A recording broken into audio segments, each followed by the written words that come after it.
Now, this move by Alexis Tsipras puts your party in a bit of a difficult spot, doesn't it? No, it's not in a difficult spot. I would actually argue that the country is in a difficult spot. We didn't need an early election, as we didn't need a referendum. We didn't need an early election back in January.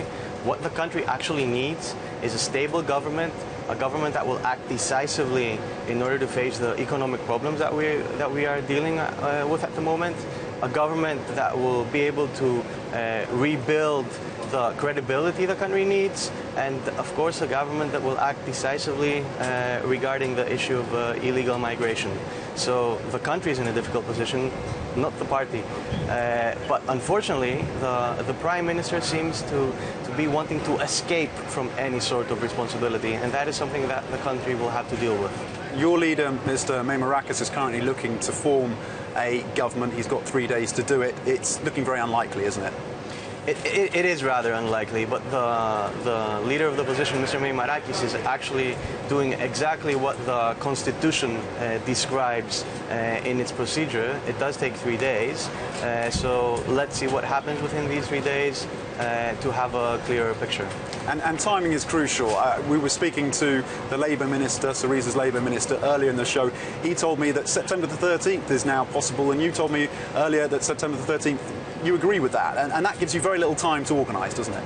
Of course it does, but as you said in the beginning, it's something that was not unpredictable. It's something that we did expect. We did expect an early election ever since the Syriza party lost the majority in the parliament. We had a hung parliament. We had a government that was a minority government, so we did expect it. However, I do want to underline that there were other solutions apart from an early election. So we could have had a national coalition government, or we could have had even a further extension of the current coalition government with other parties inside the coalition.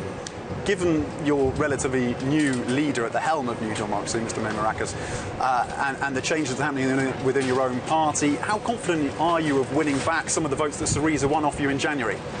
We are very optimistic because take into account that 7 months that Syriza and the independent Greeks were in power were 7 very valuable months that we lost from the negotiations with our partners. The impact to the society and to the economy were huge.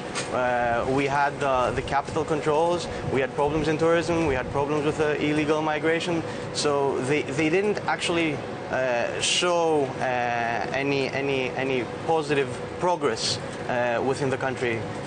We do believe that the electorate will understand that stability is the most important issue at the current time, and Nea Demokratia can express that stability. How likely is it that there could be a deal between Syriza and New Democracy, given that you and your party have moved to the centre, and now it appears Mr. Tsipras has also moved to the centre and shed those left platform hard leftists from the party? I would actually argue that Mr. Tsipras, after 7 months in power, acknowledges that Nea Demokratia and the other political parties that were in government were actually justified with what they were doing, trying to progress with the bailout, trying to stabilize the economy.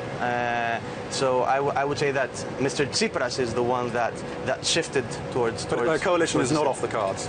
It's not off the card, but it's something that would not be the first priority of Nea Demokratia if it was the first party. Christos Dimas from New Democracy joining us there, giving us an outlook for what to expect. Possible coalition partners, but caveat is on the possible.